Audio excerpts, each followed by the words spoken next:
আচ্ছা, আদর প্লাস নাজিয়া লেখে কি কাজটা ঠিক করেছে বলো? না স্যার, খুবই খারাপ একটা কাজ করেছে। ছি। ছি। ফারুক, স্যার তুমি তো ক্লাসরুমে কিছুতেই স্বীকার করলে না যে আদর প্লাস নাজিয়াটা কে লিখছে।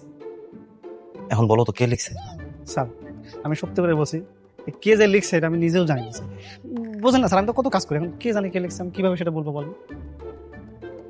এই এই আমার মনে হচ্ছে কি জানো, কাজটা নাজিয়াই করছে। হ্যাঁ স্যার, এটাও হতে পারে। মানে ওই মেয়েটাকে যেমন তেমন মনে হলেও ওই কিন্তু অনেক দুষ্ট প্রকৃতি।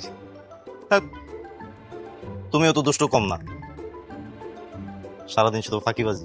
আচ্ছা, আমি অফিস রুমে বসলাম, আমার জন্য এক কাপ চা নিয়ে আসো। আদা চিনি একটু বাড়াই দিই স্যার। আদা বাড়াই দিও, চিনি বাড়াই দিও।